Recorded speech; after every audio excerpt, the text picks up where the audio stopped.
할렐루야. 오늘 6월 8일 수요일날 아침입니다. 하나님의 돌보심과 도우심을 체험하며 주께 영광 돌리는 우리의 모든 삶이 되기를 바랍니다. 오늘 말씀은 야고보서 1장 5절 6절의 말씀입니다. 여러분 가운데 누구든지 지혜가 부족하거든 모든 사람에게 아낌없이 주시고 나무라지 않으시는 하나님께 구하십시오. 그리하면 받을 것입니다. 조금도 의심하지 말고 믿고 구해야 합니다. 의심하는 사람은 마치 바람에 밀려서 출렁이는 바다 물결과 같습니다. 자, 문제 해결의 길은 안정적이고 축복된 문제 해결의 길은 바로 하나님이 주시는 지혜에 있습니다. 그리고 주님께서는 분명히 우리들에게 그 지혜를 구하라고 말을 합니다. 그래서 이 지혜를 구하는 단계에 대해서 오늘 첫 번째 단계로서 5장 앞부분에 나오는 말씀, 여러분 가운데 누구든지 지혜가 부족하거든 이란 말, 이 말씀을 통해서 먼저 그 길을 찾겠는데, 그것은 바로 무엇이냐면 우리들 자신은 하나님의 도우심과 돌보심이 필요한 존재인 것을 인정하라는 겁니다. 지난 주일도 주님을 떠난 인생이 아무것도 아니고 아무것도 할 수 없고 고아와 같고 그리고 목자 없는 양과 같다라고 말씀을 드렸습니다. 우리는 바로 주님의 도우심이 필요하죠. 그래서 이 야고보 사도는 누구든지 지혜가 부족하거든 이라고 말했는데, 무슨 이런 가정법으로 말했습니다만은, 그러나 그 말씀 배경에는 우리는 모두 지혜가 부족합니다 라고 하는 분명한 선언이 있는 것을 보게 됩니다. 고린도전서 1장 25절에서도 이렇게 말합니다. 하나님의 어리석음이 사람의 지혜보다 더 지혜롭고 하나님의 약함이 인간의 강함보다 더 강하다. 인간이 아무리 똑똑하고 지혜롭다 할지라도 하나님의 어리석음보다도 지혜로울 수가 없다라고 이렇게 말을 함으로써, 이렇게 분명히 선언하고 또 사실 그렇다는 것을 우리가 알므로써 바로 우리들 모두는 지혜가 부족한 존재이구나, 지혜가 필요하구나 하는 것을 우리들이 인정을 하고 주님 앞에 나가야 될 것입니다. 이 지혜라는 말은 참 의미가 있죠. 헬라어는 소피아라는 말입니다. 그러니까 철학의 필로소피, 필이란 말이 사랑한다는 뜻이거든요. 소피아, 바로 지혜를 사랑하는 것, 필로소피. 이것은 철학이란 뜻이죠. 그래서 소피아라는 말이 지혜인데, 이 지혜라고 하는 것은 헬라어의 의미가 어떤 뜻이냐면 하나님의 관점으로 인생을 볼 줄 아는 것이 지혜다라는 거예요. 물론 지혜로운 사람이 있습니다. 똑똑한 사람도 있어요. 그러나 지식과 지혜는 조금 다르긴 하지만 지혜로운 것은 지식을 적용하는 것이죠. 근데 지혜라고 하는 것은 하나님의 관점으로 인생을 볼 줄 아는 것이고, 그리고 지혜는 조금 지혜가 점점 더 많아지는 것은 시간이 좀 필요하고 경험이 좀 필요하죠. 또한 지혜는 하나님이 결단하시는 방법으로 결단하는 것도 지혜이기도 합니다. 그래서 결국 지혜라고 하는 것, 소피아라고 하는 것은 하나님과의 관계가 되어 있습니다. 신과 관계가 되어 있습니다. 인간의 지혜는 한계가 있고 인간의 지혜는 아주 좁습니다. 정말 그 인간이 뭘 얼마나 많이 알 수 있겠습니까? 이 세상을 얼마나 많이 알 수 있겠습니까? 욥이 고통스러운 일을 당했을 때 하나님 앞에 묻죠. 많은 것을 질문합니다. 근데 하나님께서는 욥의 그 많은 얘기에 대해서 그들의 그 욥의 질문에 대해서 대답하지 않습니다. 오히려 욥의 질문에 대해서는 대답하지 않으시고 오히려 욥에게 다시 물어보십니다. 내가, 하나님께서 이 세상을 창조할 때 너 어디 있었니? 너는 사슴이 새끼 날 때를 아냐? 기상천외한 질문들을 하나님께서 욥에게 던집니다. 도대체 네가 뭘 얼마나 안다고 지혜를 논하고 하나님의 뜻을 논하고 하나님의 원하시는 것에 대한 것을 얘기를 할 수 있겠느냐라고 던지는 거죠. 그래서 결국 욥이 깨달은 것은 바로 뭐냐면 나는 아무것도 모르는구나라는 것이었습니다. 내가 알고 있는 것은 지극히 적은 것이구나.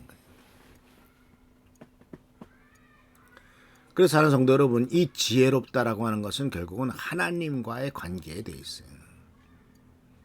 그래서 하나님께서 주시는 지혜가 우리들로 하여금 지혜에 더욱더 지혜롭게 만들고 지혜의 그 기반이 되는 것이죠. 지혜와 지식을 잠깐 생각해 보면 지혜는 지식을 실천하는 것이죠. 근데 사람들은 사실은 지식만을 구하기 쉬워요. 여러분 대학 들어가고 아주 정말 최고의 학부 서울대학을 나온다고 지식은 많아지겠죠. 그럴 지혜롭습니까? 정말 지혜롭다면 그 지식을 갖고 죄 지는 데 쓰지 않겠죠. 그러나 많은 사람들이 최고의 학벌을 나오고 석사 박사가 되는데도 그 학문을 가지고 그 엄청난 지식을 갖고 어디다 갔습니까? 인류를 인간들을 더 이롭게 하고 인간들을 더 축복받는 길로 나가게 하기 위해서 쓰기보다는 자기 이익과 자기 유익만을 위해서 자기 가족의 이익을 위해서 자기 패거리들의 유익을 위해서 그 모든 지식과 지혜를 사용하는 것 아니겠습니까? 이거 얼마나 문제가 있습니까? 그러나 세상은 지식에 매료되고 지식에 응답할지 모르지만 하나님은 지혜에 응답하고 있다라는 사실이에요. 그래서 우리들은 질문을 던져야 됩니다. 그 사람이 지식이 많다. 좋아. 그렇다. 그러면 그 지식을 갖고 무슨 일에 사용하느냐. 그 지식이 세상 지식이 사람들에게 얼마나 유용해지느냐. 그 사람들을 얼마나 더 행복하게 만들고 그 사람들을 얼마나 더 의롭게 가치 있고 보람 있는 존재로 만들어 가느냐. 이런 질문을 던져야죠. 그러나 안타깝게도 이 세상은 많은 지식을 가진 사람들이 그 지식을 이용해서 도둑질을 하고 그 지식을 이용해서 주식을 조작하고 그 지식을 이용해서 법을 조작하고 별 못된 짓들을 많이 하는 것을 발견할 수가 있어요. 그래서 이 결국은 지식은 인간을 교만하게 만들어요. 내가 이렇게 많이 아는데. 그러나 지혜로운 사람은 많이 배우면 배울수록 자기가 너무나 아는 것이 적다라는 것을 깨닫게 됩니다. 공부를 많이 하면 할수록 또는 책을 많이 읽으면 읽을수록 왜 이렇게 내가 아는 게 없지? 라고 깨닫게 된다는 거죠. 그러니까 교만해질 수가 없죠. 결국 교만한 사람은 그 조그만 지식을 갖고 자기가 알고 있는 것이 최고인 양 생각하고 자기가 모든 것을 알고 있다라고 어리석게 생각하는 거죠. 아닙니다. 우리가 알고 있는 것은 정말 아무것도 아니에요. 그리고 인간이 발견해서 막 자랑한다 할지라도 수억 개의 그 서랍 중에 하나 열어보고 이게 있네 하고 그런 것들 하나님이 만드신 어마어마한 지식의 창고 중에서 또 수억 개 수십억 개의 그 조그만 서랍들이 있는데 그 서랍 하나 열어보고 이것이 최고야라고 그 하나에 배운 거기에서 배운 요만한 지식을 갖고 뭐 세상을 다 알고 세상에 다 자기가 지식을 가진 양 이렇게 착각을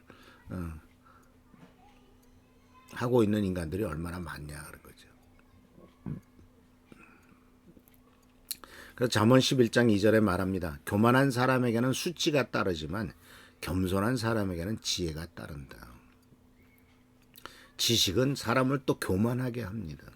그리고 교만한 자가 그 지식을 이용해서 죄를 짓고 그 지식을 이용해서 못된 짓을 하면 그 결과는 수치로움입니다. 그러나 겸손한 사람에게는 지혜가 따르고 또 하나님께서 더 축복하시는 길로 나가는 것을 보게 됩니다. 이 교만함의 문제는 결국 자신이 지혜가 필요하다는 것을 인정하지 않는 거죠. 이 교만함의 문제는 결국은 내가 아는 것은 너무나 지극히 적은 분야일 뿐이지 아무것도 아니다라는 것을 인정하지 않는 거죠. 나는 아무것도 모른다라고 하는 것을 인정하지 않는 거죠. 나는 죄 많은 인간이다라고 하는 것을 인정하지 않는 거죠. 여기에 문제가 있는 것입니다. 그래서 하는 성도 여러분, 우리들이 인생에 있어서 많은 문제점들에 있어서 해결책의 첫 번째는 바로 뭐냐면 우리들은 지혜가 필요한 존재다. 하나님의 지혜가 없이는 우리는 아무것도 할 수 없다라고 하는 이 지혜의 필요성, 하나님의 필요성을 인정하면서 시작된다는 사실을 기억하시길 바랍니다. 이것을 인정하지 않고 자기가 모든 것을 알고 있는 양, 자기가 최고인 양 생각할 때 항상 인간이 넘어지고 죄를 짓게 되고 실패하게 된다는 사실을 기억하시면서 나는 부족하고 연약한 인간이고 주님의 도우심과 돌보심과 지혜가 필요하다라는 것을 인정함으로써 하나님의 축복과 은혜를 누리는 우리 귀한 성도들 되시기를 축원합니다. 기도하겠습니다. 오늘도 하나님의 은혜 은총을 간구합니다. 우리들에겐 지혜가 필요합니다. 도와주시옵소서. 우리를 불쌍히 여겨주시고 지켜주시고 역사해 주옵소서. 이 부족한 죄인을 용서해 주옵시고 우리 모두가 다 정말 주님을 온전히 의지함으로써 주께 영광 돌리는 삶이 되도록 도와주옵소서. 항상 함께 하시고 지켜보살펴 주시기를 바라옵고 예수님의 이름으로 축복하며 간절히 기도합나이다. 아멘. 이제 며칠 남지 않은 다음 주일날 있을 목사 안수식을 위해서도 기도해 주시고요. 또 나라 민족을 위해서 교회를 위해서 또 담임 목사를 위해서 기도해 주시는 여러분 되기를 축원합니다. 할렐루야 감사합니다.